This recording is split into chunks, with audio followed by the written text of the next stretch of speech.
राहु केतु के ट्रांजिट से कौन कौन से एलिमेंट डिसरप्शन क्रिएट होगा, इम्बैलेंस क्रिएट होगा, और उन्हीं एलिमेंट्स के इम्बैलेंस की वजह से क्या होता है, हमारे शरीर में बीमारियां आना शुरू हो जाती है। ठीक है, तो 2025 से 2026 की अगर हम बात करें तो राहु केतु का ट्रांजिट देखिए। केतु इज इन लियो, तो ये क्या करेगा, पित्त में कमी करेगा। राहु इज इन एक्वेरियस, तो ये वात की अधिकता करता है। 2025 से 26 का ट्रांजिट बता रहा हूँ मैं। और अब इनकी अधिकता और इनकी कमी से क्या प्रॉब्लम आपको देखने को मिलती है, जब आप यहाँ देखेंगे वायु की अधिकता यानी वात की अधिकता और पित्त की कमी से शरीर में रूखापन, अत्यधिक गैस, कब्ज यानी कि कॉन्स्टिपेशन, जोड़ों में दर्द, अनिद्रा, इंसोम्निया, चिंता, त्वचा का फटना, पाचन मंद कमजोर हो जाना, डाइजेशन प्रॉपर नहीं होना। क्योंकि लियो का साइन आपका स्टमक एरिया है, वहां पर केतु बैठ गया तो लियो चलेगा ही तब जब आपका केतु की डायमेंशन से आप एनर्जी लेकर आओगे, और केतु का डायमेंशन सबसे हाई होता है। तो वहां से एनर्जी लाने के लिए, अपने डाइजेशन को एक्टिवेट करने के लिए आपको डेली मेडिटेट करना पड़ेगा, डेली आपको उस ट्रांसेंडेंट स्टेट में जाना पड़ेगा, ताकि आप उस केतु के आयाम से केतु की ऊर्जा खींच के ला सको। और केतु की ऊर्जा आपके लियो में आएगी तभी आपका डाइजेशन काम करेगा। That's how Ketu in Leo activates. समझ रहे हो ना?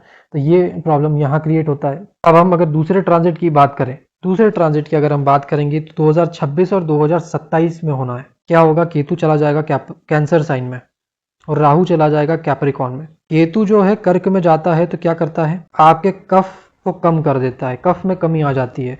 और राहु मकर में जाता है तो क्या करता है, वात की अधिकता करता है।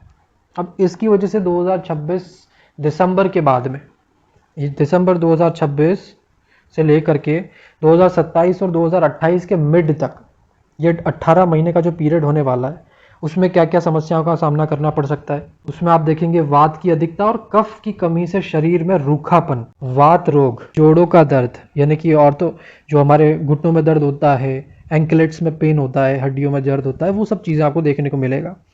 कब्ज यानी कि वही कॉन्स्टिपेशन, चिंता, एंजाइटी, अनिद्रा, इंसोम्निया, त्वचा का सूखापन, ड्राइनेस बेसिकली, क्योंकि राहु क्या करेगा, एक्सपेंशन उसको आगे बढ़ाएगा, किसको, कैप्रिकॉन के साइन को।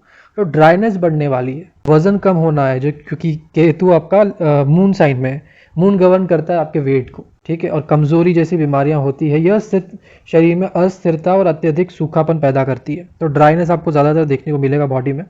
तो उसको बैलेंस करने के लिए, कफ को बैलेंस करने के लिए क्या होता है, तो आप जब राजस्थान को देखोगे तो राजस्थान में आपको देखेंगे ड्राइनेस ज़्यादा है, सूखापन ज़्यादा है। ठीक है, तो वहाँ उसको बैलेंस करने के लिए रोज़ छाछ पी जाती है। छाछ, छाछ हो गया, दही हो गया, दही की आपको बहुत सारे प्रोडक्ट, हर खाने में दही छाछ इसका यूज़ करते हैं राजस्थान के लोग।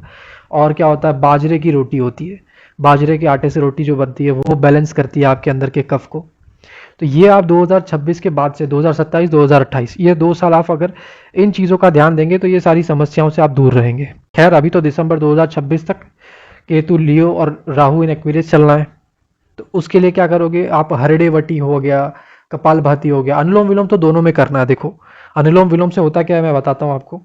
अनुलोम विलोम से आपका जो सूर्य और चंद्र नाड़ी जो होती है, क्योंकि केतु लियो में है, तो ये आपके सूर्य को कम कर रहा है।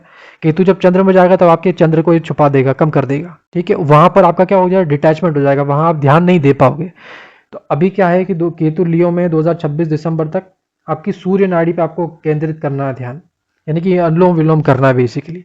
और 2027 से 2028 में आपका चंद्र नाड़ी पे आपका ध्यान नहीं रहेगा, तो वहां बैलेंस करना है। तो 2025 से लेकर के 2028 तक ये 3 साल जो है आपको अनुलोम विलोम डेली करना है। ठीक है, और अभी दिसंबर 2026 तक एक और आप व्यायाम जोड़ लीजिए, कपालभाति। जब आप इन सब का डेली बेसिस पे करेंगे तो आपके तत्व जो इम्बैलेंस होते हैं डेली बेसिस पे रोजमर्रा की जिंदगी में, ये